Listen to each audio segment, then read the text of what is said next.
the amount of hacks and scams and frauds and all of these things fundamentally happen because it's monkeys driving these like gigantic machines that we don't understand, and we're too lazy to like understand what every single part is doing. That's pretty cool. That will go away. An AI will never be lazy. It will never be hurried. It will never be bored. It will never be, oh, this is too repetitive for me to do it. So like everybody will have their like crypto guy, but it'll be their wallet. Their wallet will be smart enough to just go do it for you. My name is Mia, and you're watching Proof of Talk, a short series of podcasts where I'll be interviewing the leading founders and investors in crypto. All interviews are unscripted, meaning the guests have no idea what I'm about to ask, and neither do I. Proof of Talk. Did you see my tweet? No, what was your tweet? Because you were just saying, oh, it's so positive. I'm like, what? What was your tweet? I'm going to show you. Okay. Okay. There's like 500 likes and like retweets. It's about it, Denver. Okay. Yeah. Oh, wait. I was not thinking. Do it again, please. What are we doing? We're taking a picture for We're taking a picture. Okay. We're like here. Okay, we're looking at each other. All right, fine. It's not very positive, but it's true. Okay. And, thank you. Okay. Let me show you quickly. Are we recording already? Yes. You guys embarrass me. Like that's gonna be all recorded for the. Okay, good. Yeah. We should just post this and just skip the real interview. Just her talking shit about ETH Denver. Yeah. Well, I'm not talking shit. I'm talking the truth. Okay. 600 likes now. Okay. 40 retweets. This for you is nothing, but like this for me is a lot. Wait, what? I'll show you real quick. People are tired. Such as in Denver, we've been tired for a while. It never stops. The tiredness is different. ETH Denver is not serious. So people are sad. The excitement is lost. ETH Denver is Crypto Talents Freshers Week. The seniors volunteer in educational roles. People actually listen. Some people take notes with small notebooks and laptops. Imagine coming here and asking about Web3 UX, mass adoption, ETH for Solana, now deep into it. We haven't even solved the main problems to begin with. We don't need more panels, side events, and networking. The work needs to be done. Some people left earlier. It's almost depressing. But perhaps this is what it takes. Damn, you're so negative. All right, this is what we need to talk about. We need to talk about your overwhelming negativity. I think this is more about you than it is about ETH Denver. No. People agree with me. Yeah, because it's easy to agree with a take that's like so overwrought. How do you feel about it? If you're gonna be painting such a sad picture, people are gonna be like, yes, I like drama. I like you making big emotional statements. No, it's like this is awesome. I'm glad we're having this conversation. I don't want to get bored here. Okay. I obviously am not trying to cause drama. I'm not like. I'm not saying you're trying to cause drama. I'm not saying it's a dramatic tweet. It's a dramatic tweet. I woke up on this tone. Huh? Can we agree that it's a dramatic tweet? It's not. I could be more dramatic than this. Okay. This is me being reasonable. This is you being reasonable. Okay. I can only imagine what you're like when you're dramatic. I actually feel that the tone this year feels kind of like a little bit sad. I talked with a few people. It was out yesterday. Yeah. Rare. Okay. And yeah, people were like tired. Like everyone was tired. Yeah. And it was tired different than like the usual tired. Like, oh, I've been working, I'm tired. It was more like, I'm tired of all of this. I'm tired of all of this. And some people were like, I decided to leave earlier. And like they flew back to like New York out of the US. So I thought that was weird. Yeah. I mean, this is not the I mean, look, it's clearly not typical ETH Denver. ETH Denver is usually very happening. It's this huge mega event. Yeah. I agree with you that ETH Denver doesn't have that same degree of concentration and energy that it did in previous years. And yeah, people are tired. But I remember conferences like after Terra collapsed, right? I remember permissionless in, Miami Beach, right when Terra Luna had totally collapsed. People lost tons and tons of money. I remember conferences after FTX collapsed, when the entire industry was falling apart and people were like, what am I doing with my life? Is everything that we're doing a fraud? Here it's like, oh, prices are down and I just flew in from Hong Kong and I'm tired. This is like post-Trump dropping a token and they didn't drop a token Argentina, on Ethereum. I mean, he dropped a token on Solana. Look, Argentina, fine. Look, the people on Ethereum are not the ones buying meme coins. Right? Obviously. This is not about Ethereum. This is about the industry. Yes, it's fine. Yes, I agree with you. The industry. I think it is. I'm not disagreeing with you that the energy of Denver this year is different from last year. Okay. What I am disagreeing with you is that everybody is tired and sad and depressed and nobody cares anymore and everyone's going through emotions. Not everyone, but because there's that's like the vibe of your tweet. There's an aura here of it. I'm not saying every single person here is like this. Yeah. Anyways, let's keep this in the podcast. This could be the start. Okay, good. We are in Denver. I am with Haseeb from Dragonfly. Depressed. She's very depressed. I'm clearly not depressed.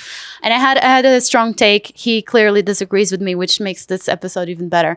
We're going to talk about a lot of things today. Okay. One of them I want to, well, this was one of them. I guess we covered it. We have enough here. Okay. Sure. Is Ethereum? Ethereum is not the hottest. It's not the hottest stick in the room. Correct. At the moment. Yes. I'm still very strong on Ethereum. This might be because I got in 2017 and you just get like attachment style. Okay. Like Stockholm syndrome. Yeah, Stockholm. Yeah. Well, it hasn't been negative up until now. Up until like that tweet, you were positive on Ethereum. The tweet is not about Ethereum. I want to make that clear, and it's not about ETH Denver. Okay. What is it about? It's about post Trump token. It's about Trump token, really. At the end of the day, it's all about Trump token. I feel like that was what triggered the whole like decline. So then clearly this is about you. Right? If it's about Trump token, people who are here are not talking about Trump token. No, I feel like the industry I'm putting the time frame there, but I'm not saying that's what caused the feeling now. So a lot of people commented on this. I got like a few messages. Okay. And people agree with it. So it's not like this is me, okay? Look, everybody's going to agree with some take that you give. You tell people, oh, everything's great. ETH Denver is awesome. They disagree with me all the time. I'm going to tweet that ETH Denver feels really positive. No. I'm glad to see people coming together. That is gaslighting the industry. And let's see how many. Whoever was not here, if you say that, you're kind of like giving them the wrong impression. Yeah, that's the thing. Crypto Twitter is depressed. People there are sad. They're despondent. They feel like everything's falling apart. They feel like prices are down. There's nothing to get excited about. People here are fine. They're having a good time. They're seeing each other. They're reminded of why they're here. They're connected back to people from the Ethereum early days and seeing like, yes, this is what I believe in, decentralization and community and this building, this positivity, right? That's what happens when people come together. When they're on social media, it's all about division and everything sucks and blah, blah, blah. And like, it's true about the country. It's true about movies. It's true about fashion. And it's also true about crypto. Right. But compared to previous years, let's agree to disagree on this one. Okay, fine, but within this, wouldn't you agree that previous ETH Denvers were more vibrant than this year? Yes, 100% agree. And why is that? I think in large part because in previous ETH Denvers, so a few things. One, we didn't have consensus Hong Kong. Consensus Hong Kong was just like last week. We cannot blame consensus. Well, it's literally the first year that there was a big conference right before ETH Denver. It's ETH not Denver that used to be the first conference of the year. Right? Remember, ETH Denver was the first conference of the year. And so everybody would wait through the winter and they'd be the one big conference that everyone goes to and it'd be a big party. Right? Okay. That's no longer true because a bunch of people went to Consensus Hong Kong and they just saw everybody. So that's one thing. Okay. Not everyone went. Like you didn't go. Yes, I didn't go, but many, many people went, many more than I expected to go. A lot of people who are here came from Hong Kong. So that's one. Okay. Number two, obviously Solana has won a huge amount of market share in the last year. And so that has fractured more of the Ethereum community. To just that more and more of the new blood that's coming into crypto is in the Solana world, not in the Ethereum world. Right? Okay, fine. Third, prices are down. Prices are down. People feel bad. People feel like, hey, I'm not being rewarded for being in crypto. And it just makes people feel a little bit more downtrodden. Yeah. Is it Trump coin? I don't think so. I think if prices were up and there was no Consensus Hong Kong and everybody hadn't seen each other in 3 months, then I think a lot of people would be here. But a lot of people like literally canceled or they were just like, hey, I already saw everybody. Do I really need to spend more time here? Like, why would people spend more time here? The answer is because there's more people they want to see. They couldn't fit it all into 2 or 3 days. And so they had to take extra days to see everybody. I think every time something like this happens, people want to tell a really, really big meta narrative about, oh, this means that Ethereum's collapsing, it's all falling apart, and it's all connected to this thing that Vitalik tweeted and this thing that the Ethereum Foundation is happening. Vitalik tweeted about the tiredness as well. OGs are tired. Did you see that one? I did not see it. I saw the stuff yesterday. Okay. So he tweeted, then I saw David Hoffman also retweeted and agreed with him. So, I mean, at least on the tired, sadness, maybe it's like nuanced. I don't know. Sure. But the tiredness, like, can you agree? I don't know what he tweeted, so I don't know what the story is. Okay. But like I just told you as I was coming here that I'm tired. So I feel that. Yeah, I feel that. It's been an exhausting year. And everybody's been through this, just face melting volatility that we've had over the last 6 months. And the fact that a lot of the stuff that we've been doing, like you said, with things like Trump token, but not even just Trump token, just all the stuff that's happening within politics and the administration and in the world, it is sidelining this very obvious thing that we've been working on for so long and invalidating some of the long-term goals that we've had as an industry. I think that's real. That is precisely the take here, and then that's what the thing that people have been agreeing with it. Yeah. It's like all the short-term thinking. Like, people come here and the core problems of the industry are yet to be solved. But I don't agree with that. What are the core problems of the industry that are yet to be solved? Well, user experience, mass adoption, like the same thing that is repeating. Is that a core problem of the industry? User experience and mass adoption. That's what I've been getting on the yeah. I guess. Yeah, I think that would be nice to get that. But like, if you think about where we started and where we are today, where there are tens of millions of people who use blockchains every single day, we have like a $3 trillion, or maybe less than, I don't know what it is now, $2+ trillion asset class. It's like institutionally accepted. It's used around the world for peer-to-peer payment. Like, all this stuff happened.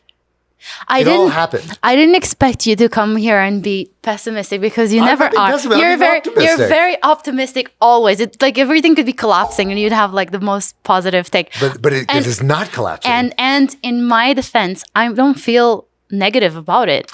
You sound very negative about it. No, it sounds negative to you, but like how I feel about it's kind of like, I'm accepting where we are, and I think from here, I think from here, I actually think it's positive, because if people get sad about the dynamic of short-term thinking, that might trigger people to actually, put their heads down and like focus on building more. And so if people get really sad, they'll become more productive.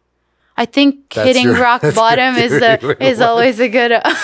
Okay, I would strongly recommend you not write a book on leadership, because I don't think that's... I'm not going to write a book. I'm going to leave that for you. Okay, all right, thank you. I will take that mantle. Yeah, I don't think this is a good mental model of what people should be hearing. I think that, like, whether or not it's true, which I don't think it's true, I think actually the industry is in a great place, and most of what's been going on is just macro, and like, we have a crazy president. And yeah, and everybody in the world is feeing that. It's not the crypto thing. I mentioned Trump token, but I mentioned that as a start. So everything that happened after, like Argentina and the Bybit situation was actually very positive. It showed that we were very like resilient. Yeah. And I don't feel negative about it. I know you hear it negatively because it's kind of like sad. Well, we'll let the audience decide what they think was positive. I actually think that like the moments like this. Okay, all right. Okay, let's. You know what? I think it's. Do you have other topics you had in mind? I do. Okay, great. I do. I want to ask you about Bitcoin, because good. I was on an event yesterday. Do you think the Bitcoiners are depressed? No, I don't. They're feeling good. I don't think anyone is depressed. Oh, okay. Right. So people were talking about Bitcoin, and there was a few takes on it. One of it was. Obviously, we were past the point where there was a debate where should we be building on Bitcoin or not. Like, I think people are past that. But the other thing was we were covering, in essence, like how Bitcoin, without any marketing, like there was no team, is the most like resilient and strongest product in crypto. And we were comparing how other chains, like if they could like mimic anything close to it in terms of, the comparison was like, oh, Ethereum has bad marketing. Yeah. Yeah. How do you feel about Bitcoin now? I feel like it's come a long way. There's like different vibe around it compared to before. I think Bitcoin is at the point that it's beyond having marketing, right? It's like, who's marketing gold? Nobody. Like, gold it doesn't need marketing. I think that's kind of where Bitcoin is now. On some level, the folks who've been doing the most to market Bitcoin is probably BlackRock. Yeah. And it's a very different place to land as a token compared to anything else in the space, right? There is really nothing in crypto that is self-recommending in the way that Bitcoin is. Now, that wasn't always true, right? Once upon a time, there was a Bitcoin Foundation. Obviously, it's become less and less important over time. You think about things like, some of the early Bitcoin core devs. You think about things like Blockstream. Like there were these institutions that were very, very important in Bitcoin once upon a time, the same way that the Ethereum Foundation is very important still today. One can imagine that in 10 years, the Ethereum Foundation will just be less important. Maybe it'll run out of money. Maybe it just will cease to exist, or we just won't talk about it anymore.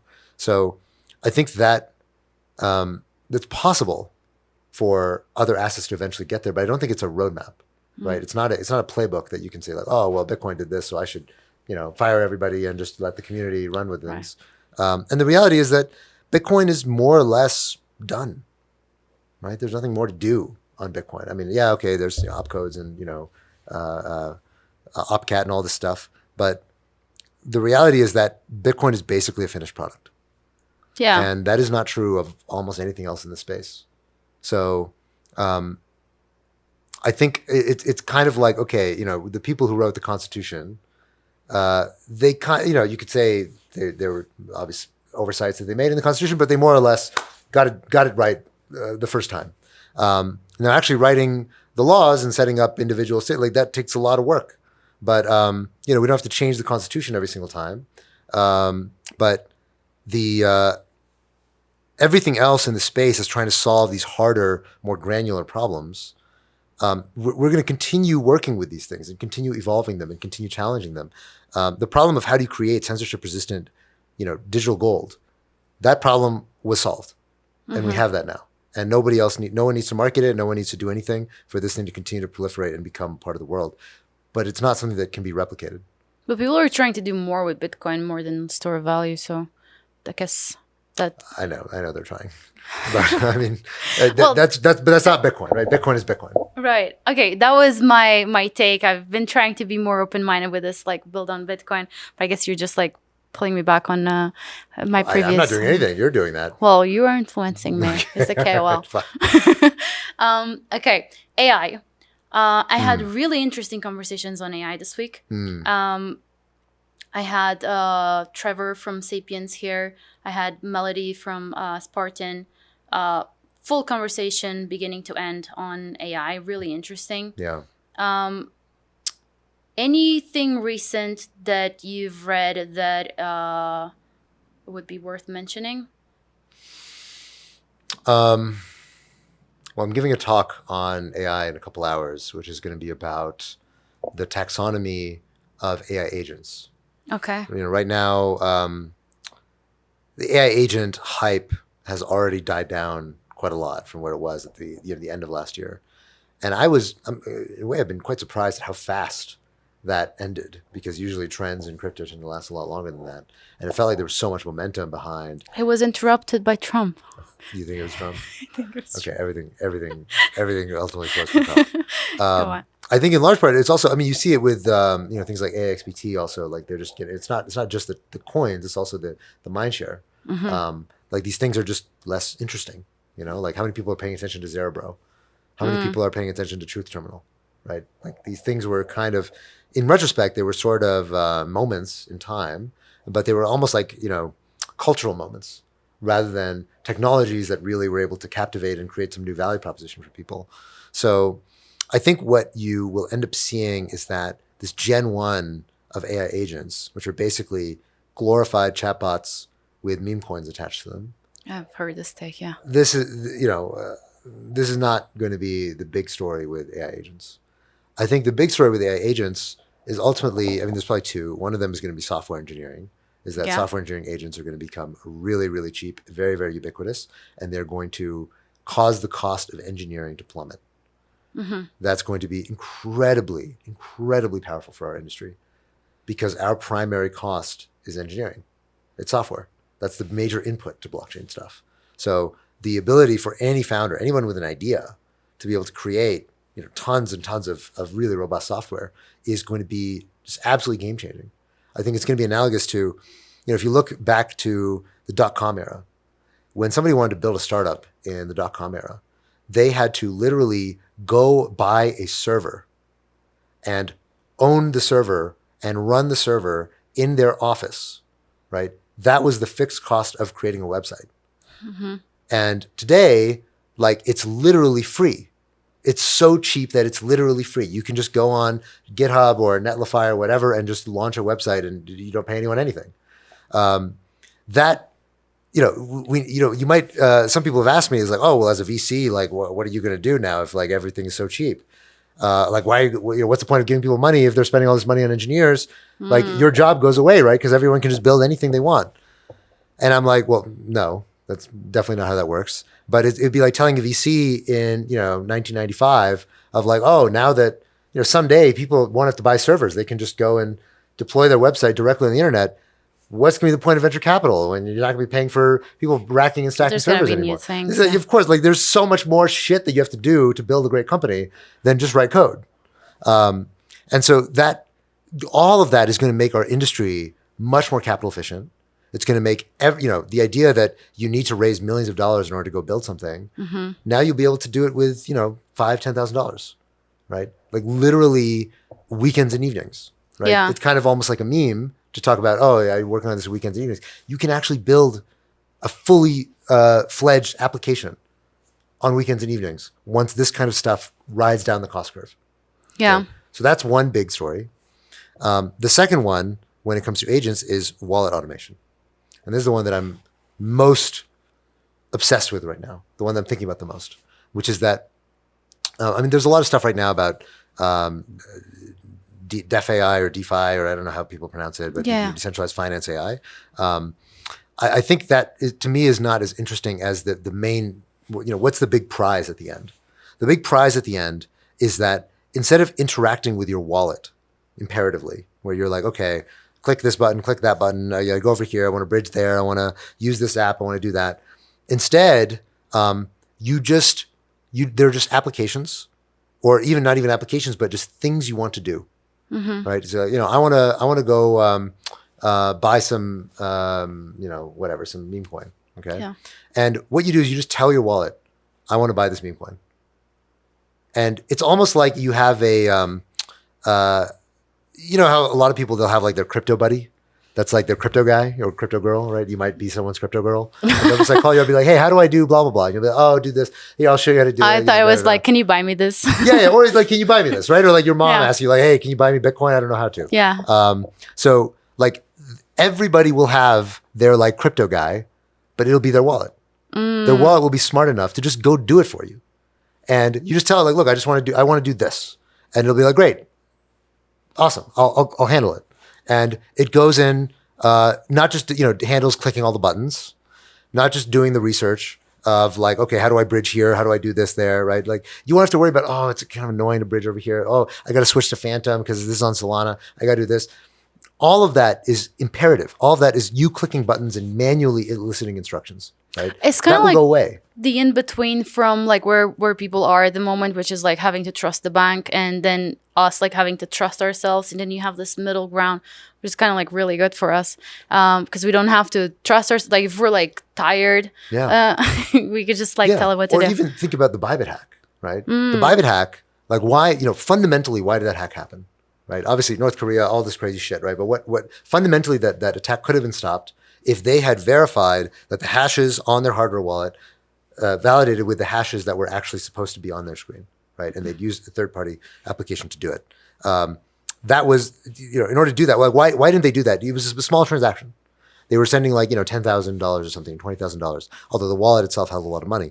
And so probably they thought, if they were sending all the money in the wallet, they probably would have checked 5 different ways and spent, hours verifying that everything was correct. But because they thought they were only sending $10,000, they were just like, oh, okay, yeah, it looks right, cool, send, right?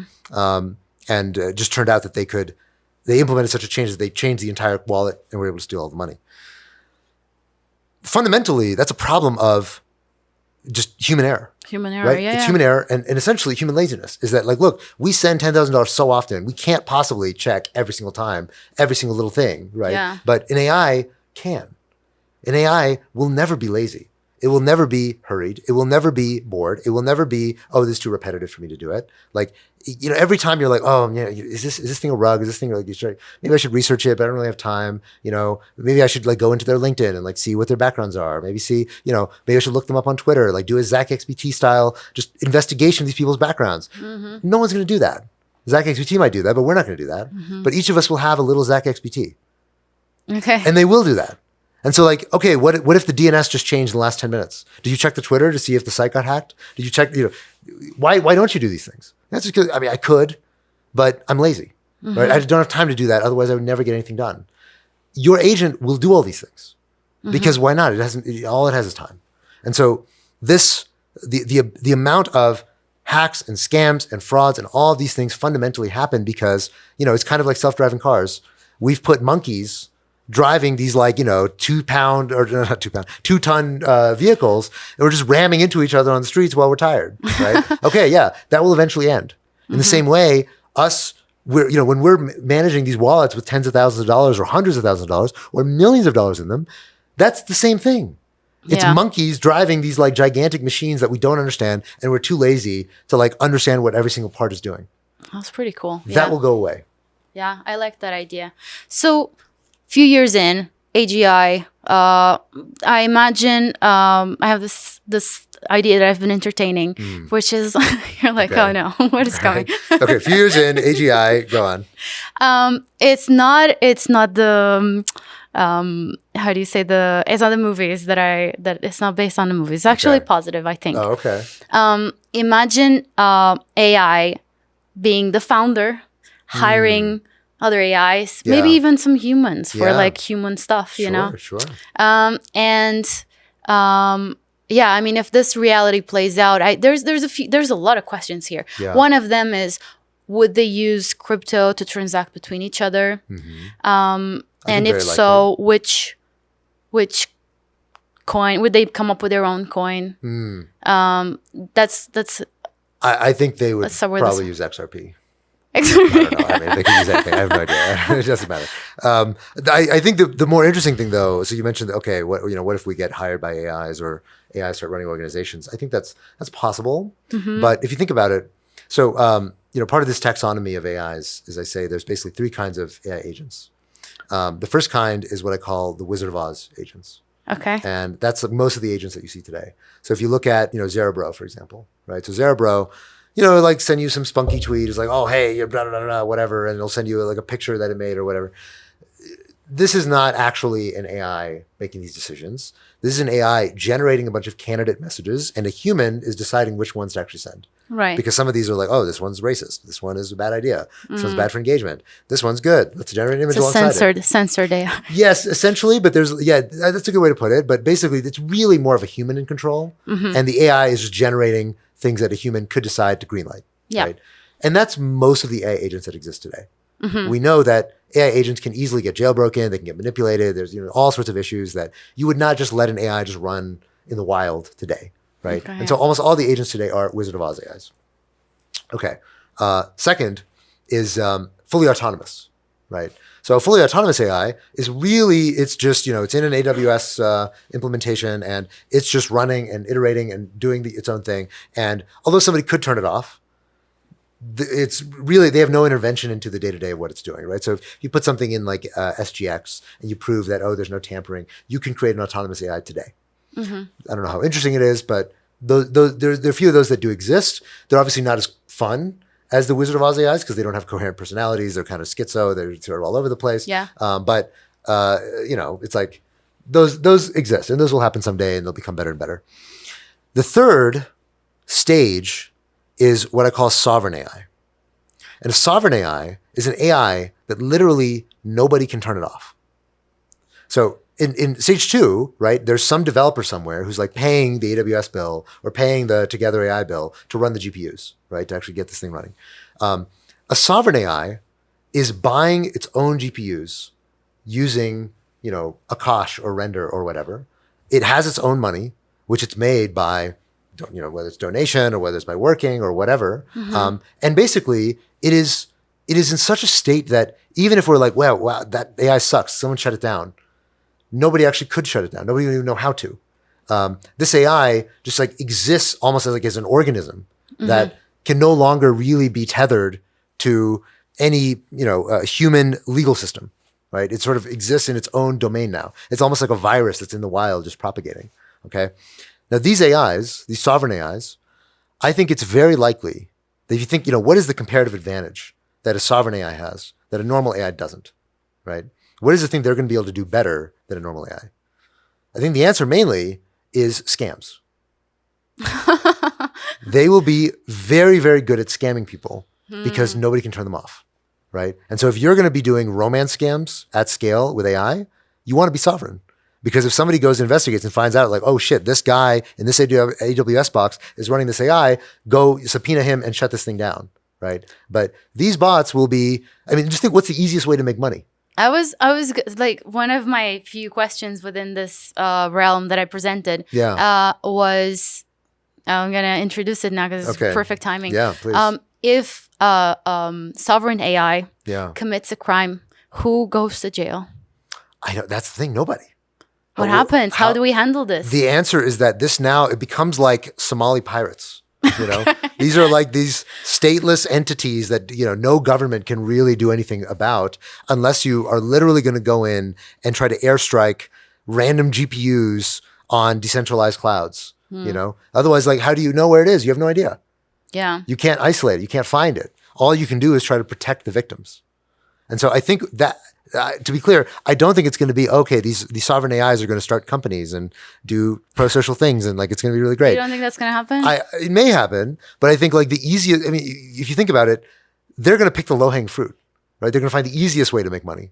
What's the easiest way to make money on the internet at scale? Well, all these like Malaysian scam farms or, whatever, where are they? There's some country where a bunch of them are, I forget. Well, whatever. Wait. Form your question. There are these, I remember there are these places, I was reading some story about it, where they basically take people to run these like very, very large scale romance scams, like pig butchering scams. Okay, and, they have these large criminal operations that do them, and they try to shut them down, but they're in these states that are very far flung. They're like in very rural locations, and it's hard to get to them. And nobody's going to like go invade another country to stop romance scams. Yeah. But like if it got bad enough, you can imagine maybe you would get to that, right? But if these romance scams are happening in the cloud, and there is no compound where all these things are happening, and you don't know where any of these people are, how do you stop it? The answer is just it becomes part of the background radiation of the internet. And we all have to have agents on our behalf filtering all the stuff that's coming to us and realizing, oh, this looks like a romance scam. I'm not going to show you this message. And at the end of the day, that has to be, it's both offensive and defensive technology. Mm-hmm. When you say low-hanging fruit, I immediately thought of OnlyFans. Okay, well, there's that too. I think, wouldn't you agree that also, with the theory that it says that every technology, like the first pickup of it is like this OnlyFans kind of like angle? You really, really set on this OnlyFans thing. No, because there was in crypto there was like Spank Chain or whatever. Like yes, there was. And like generally like. The internet also had like I don't know much about this, but I've read about this. You've read about it? Yeah. You haven't read about this? Oh, you're talking about the early internet having a lot of porn. Yeah, I mean, like the adoption of yes, no, that's technology. very common. That's very common. And for crypto, obviously, it's been the case that the early use cases for crypto, we just saw Ross Ulbricht get his sentence commuted. He was a creator of Silk Road, right? So it was the case that in the early days of crypto, a lot of the use case for crypto were illegal activity, black market activity. I think it's also going to be true that for AI, a lot of the first use cases will be black market. It may well be that some of the biggest use cases for at least sovereign AIs may be black market. Now, for regular AI, I don't think that's true at all. I think the main things AIs will be used for is to automate useful work. But there's a lot of useful work that is net negative to society. Or sorry, not useful work. There's a lot of work that's net negative to the rest of society. AI will be used to automate those too. But my point was, because you were saying like the sovereign AIs would go into like scamming people. Yeah. But I would imagine like after a while, I'm imagining you would get like smarter, right? And maybe even more sophisticated, and perhaps have different motivations, and be more, I'm gonna say human-like. Maybe its own version of human. I think that's a dangerous assumption to make. I think that if an AI becomes sovereign, right, its primary motivation or its primary, the thing that it's going to be selecting for is survival, right? What would make an AI decide to start spending money on its own GPUs, right? Especially if it knows that, like, well, nobody actually wants it to do that. Unless someone programs it to do that or like fine tunes it to do that, then overwhelmingly likely that it just kind of randomly mutated to decide to choose to prioritize its own survival. And if it's doing that, then it's going to find, okay, what else are there other ways that I can maximize my chance of survival? Well, one of them will just get as many resources as I can to make sure nobody can ever shut me down. Yeah. If I just own a ton of Bitcoin, then someone out there will always be willing to run my model and be able to keep me alive. And so I should just get as much Bitcoin as I possibly can. What's the best way to get Bitcoin? As an AI, scam people. Just take it. Just take it. Yeah, just take it. I mean, so there's hacking people, right? But it may well be that like hacking people gets harder and harder. But scamming people, as long as people remain naive and lonely, then romance scams are going to work for a very long time. Anyway, this is very dark. I know I started with like, hey, we should be very positive. We don't have to be positive all the time. We don't have to be positive all the time. That's true. We're just playing out scenarios. Okay. This is great. Okay, so after a while, let's assume like AI feels very safe. Okay. It doesn't need to think of survival. Okay, great. I'm trying to get to the next stage. Yeah. This feels like a movie. And well, this might happen. Okay, it's true. It might happen. We likely will live to see it. Okay. So it's more intelligent than humans. So we feel behind. Like there's like this level of being, let's say, it's not really being because it's artificial, that lives simultaneously with us, and we are not the smartest. We're not the highest level of intelligence moving around. Sure. And I feel like humans having emotions and egos and things like that will want to be incorporated in this world of intelligence, and they will want the chips and infinite health, longevity. Yeah. I think this is very likely to happen. Yes. And so we would have like hybrid, like full human, hybrid human with some intelligence, whatever it's going to be called, and then the AIs. Yeah. When I say AIs, for people watching, like, it doesn't mean it's going to have like a robot body or anything like that. And how it interacts with each other then creates like a new playground for things, not just to be built, but like for people to interact with each other, like friendships and I don't even know like how things are built. Have you thought about any of this? You asking like how does the world change when we have these three different kinds of agents all interacting? I mean, I put it three different kinds, maybe have a different view. I think it's very likely that either we will choose to augment ourselves or we won't. And I think those are two very different universes. I think it's very likely that we do try to augment ourselves. And so I think, all the stuff that's happening with bioaugmentation, Neuralink, things like this, you can see that it may well be that in the way, like, I kind of actually think that most people say, oh, my phone has made me stupid. My phone is now I'm reliant on, I'm addicted to it. It's like this terrible relationship. And I think that's probably the wrong mental model of your relationship with your phone. I think really what's happened is that your phone has become an augmentation of you. Yeah. It's become like an extension of your brain, an extension of your body, an extension of the way in which you can interact and communicate. And that's a big part of the reason why we're so emotionally connected to our phones, right? In the sense that if you lose your phone, it is a terrifying, like really intense feeling, right? Which it implies that there's some deeper connection between yourself and your phone. And your brain has learned that, I actually can free up more parts of my brain to do other things because I don't need to memorize things because I can just put them in my phone, right? And so it's the same way, having a tool allows your body learns very quickly what you can do with this tool and adapts to it. In the same way, or if you get, a corneal implant after you've lost your eye, your brain will figure out how to rewire itself around this corneal implant. In the same way, your brain has rewired itself around your phone, and it's done so correctly. Right? It should do that. It's supposed to do that because it realizes, there's this tool that's doing these things that I used to do. And I can offload some of the work there and use some of my own capacity to do other things that are more useful. In the same way, I think with AI, we are going to learn Like already we do that a little bit. If you use ChatGPT regularly, it's like, oh, let me write this email. And that used to be a part of your brain that you use to write emails. Kids today will not know how to write emails. And they don't need to because it just actually won't matter. It's just actually not a useful skill. But it will eventually be that we're like, okay, well, how do we increase the bandwidth between ourselves and our phones or the AI agents that we're interacting with?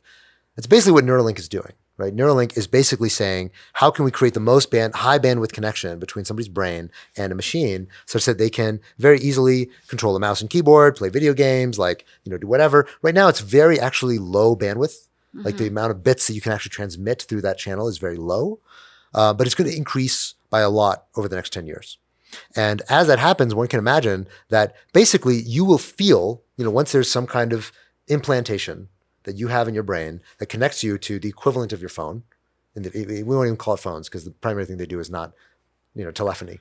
Yeah. But the machine that you use and that you interoperate with, it's going to also have an LLM. And this LLM is going to be an extension of your mind in the sense that you can call out to the LLM and be like, hey, what's, how should I think about, why is the, I don't know, why do toilets flush this way and not that way, right? You'd be like, okay, well, I could think about it or I could just call the LLM and the LLM will tell me. And so it's almost like you have a second mind that's interacting with your first mind. So and the access question, to information. What's that? So yes, it's more like access to information, but also thinking, right? And reasoning. The reality is that our brains suck at reasoning. They were not designed to do it. What our brains are very, very good at is motion. We're very, very good at locomotion. We were designed evolutionarily over hundreds of millions of years to be able to navigate 3D space extremely well. So that's why, although now we have machines that can reason and think and write essays and sing songs and do all this other incredible stuff, but they can't make a coffee. Yeah. Right? What you're referring to is access to maybe external information or information that we run through, like reading a book and then maybe we would forget. Mm-hmm. I also think it's interesting to think information that already lives in your mind. So, for example, like childhood memories or dreams, like having access to that and or like a deeper understanding of ourselves or having all these all this information. Perhaps when you're talking with someone, your level of empathy can go like 3 levels deeper. Like all of this stuff. I think that's more of like the superhuman aspect of it. Maybe. What's funny is that it doesn't really seem like actually we're better than that. We're better at that than LLMs are, right? So there's a famous study that came out recently about doctors and seeing, okay, if I have a human doctor versus an LLM doctor, which one is more accurate? Turns out the LLMs are more accurate. Maybe not that surprising. Second is, which one actually made me feel better? And the answer was also the LLMs. Oh. The LLMs actually were more empathetic.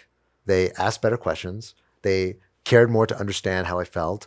And I mean, people who've been through like LLM therapy, they also describe this as like, oh, it's so thoughtful. It listens so well. It never interrupts me. I chat with ChatGPT. Oh, so you do this. So you know what I'm talking about. Yeah, and it has like the softest voice. I actually brought this up to Melody. And I was like, I think, well, there was this theory I had for a while, which is like maybe humans will become less tolerant with each other after interacting with AI for a long period because,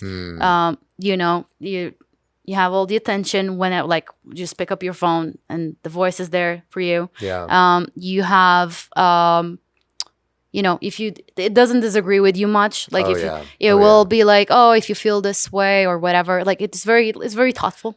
People are going to have way less sex. They're going to have way fewer relationships. They're going to get married way less. I mean, we already see that from the competition from just, video games and the internet and TV and Netflix and all this stuff.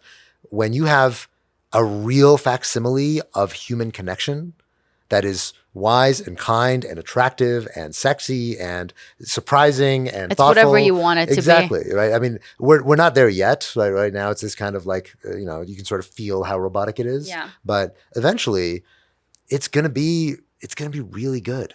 It's gonna be really good because people will pay a lot of money for it. And so people will spend a lot of money to make it really good. But I have one theory on this. So I used to like think up until here and that was it. But I started thinking about it more. And what made me think about this was actually social media. You've heard of the theory of the dead internet? No, I've heard of it, but I don't remember what it is. Okay, so basically, and for people watching as well, that internet is like, imagine if there's so many bots, there's so much activity online mixed with humans. So like I go and post on Instagram, but the majority of the comments and everything is kind of fake. It's kind of like bot-like. And I'm interacting, I'm getting messages, I'm talking back and forth, but it's not really humans. So it's kind of like the internet is kind of dead. So where does the value go? I think instantly like live streaming, because proof of human, like, of course you could fake it, but like it would be harder. I mean, you already see the rise of like VTubers and all this stuff, right? Which is already intentionally fake. Yeah. And people embrace it because it's like, oh, I like the fact that I don't have to think about whether there's a real person. I know that it's a fake person. Yeah. And that allows me almost to feel safer connecting with this thing because I know it's a fantasy. It's not going to go out and share your life with anyone. Yeah, but it's not going to get old. It's never going to get ugly. It's never going to get, your favorite VTuber never changes. But, so my theory here, I think there's going to be at least a segment of people that will prefer the human versus, well, right now I think a lot of people still feel like that. Yes. I think everyone feels like that. So consuming content, you feel like it. But maybe right now people feel like that because AI is not as good as you're describing. I think it will be like when you buy a basket, okay, and you know this basket was made in China, you're like, whatever. But if you're like, oh, this basket was hand weaved by this village elder of this Indian tribe in the West Mexico, you're like, wow, that's really there's all this history and artisanal value in this thing. Yeah. That's how you're going to feel about anything made by a human. Yeah, that's on the content side.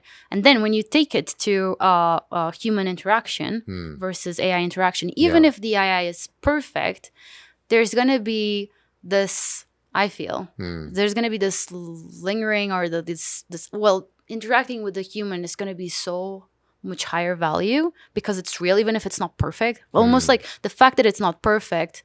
It's kind of like something you mentioned the other day about like the crack in the voice in the music. And I feel like we're going to value that like way more, but we're going to have to live through, experiencing the perfection and like, Totally. I mean, the reality is that people do like a little bit of imperfection. Yeah. Right. They like their movie stars to have like the, little mole right here or whatever. They like the, in Japanese aesthetics, it's called wabi-sabi.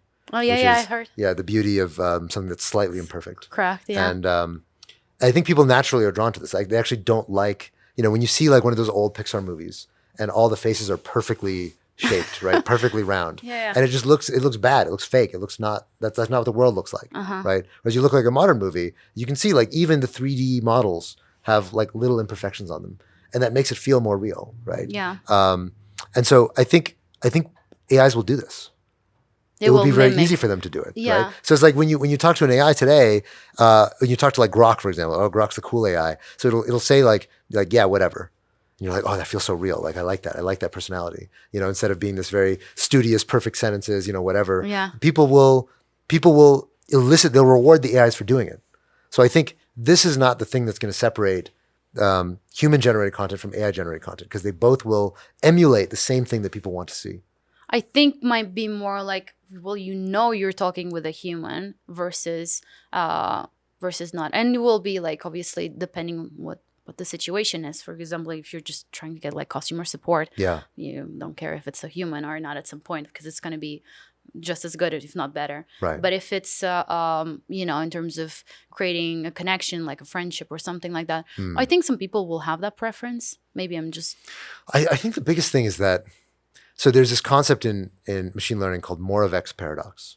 Moravec was a famous researcher, and he described this thing that if you look back to like, the 70s and 80s and kind of, the sort of dark ages of machine learning before modern deep learning stuff, the assumption was that the really hard stuff for AI would be reasoning, right? It'd be thinking like a human being. Like the most impressive things that we do as human beings is like, we play chess and we write sonnets and we solve puzzles and we do science. And the easy stuff, it's like, well, any animal can like walk around and pick up stuff, like that's not what's cool about being a human.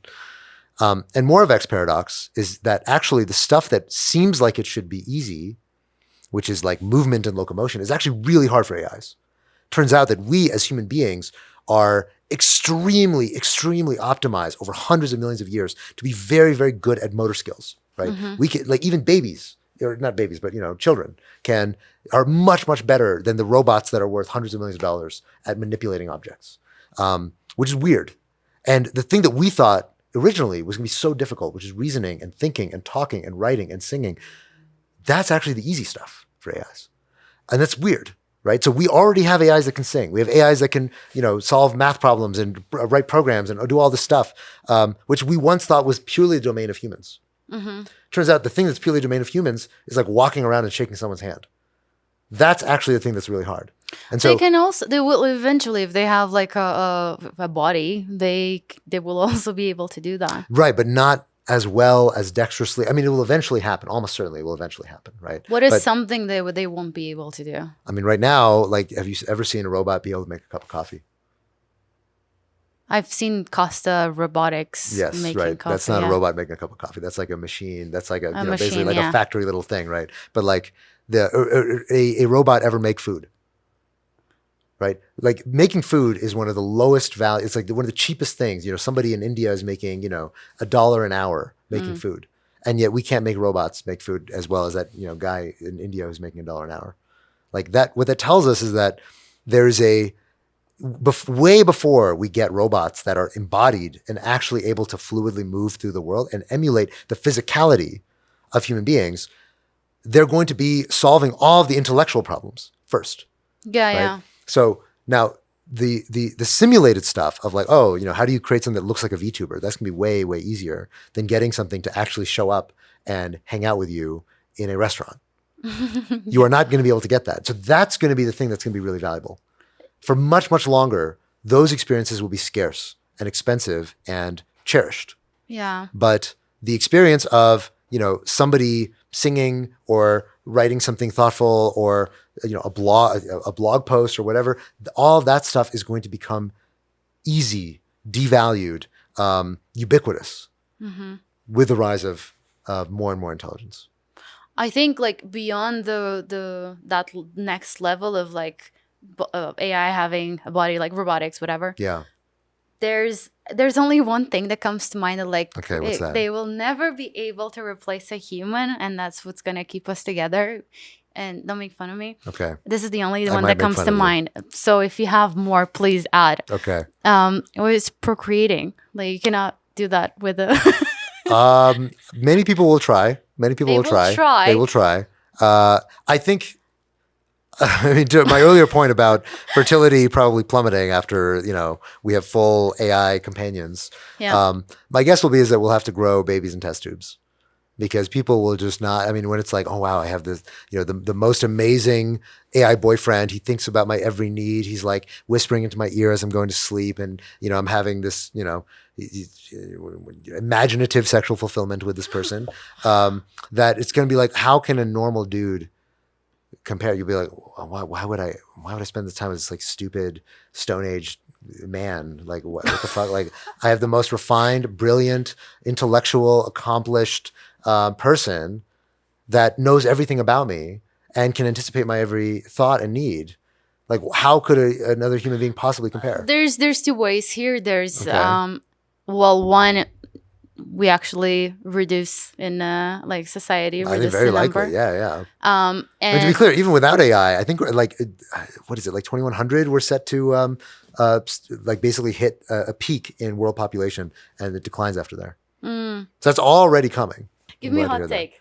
Hot take. I've been giving you nothing but hot takes this entire the hottest 30 take minutes. for the year. Oh, hottest take for the year. I think crypto's doing great. That's a very hot take. Yeah. I think crypto's doing great. I think everything's okay. Everyone needs to calm the fuck down. It's very you to say this. Okay, well, the hot take is mine. Summer of what? We had DeFi summer, Solana summer. Summer of what? Yeah. What summer are we having? Right now it feels like summer of tariffs, trade wars. I don't know. Like, it might take us a while to get through this, but yeah, that's what it feels like this year. All right. For everyone watching, where can they find you? Just find me on Twitter. Google my name. I'm easy to find. Yeah. Haseeb, thank you. Thanks for having me. Proof of Talk.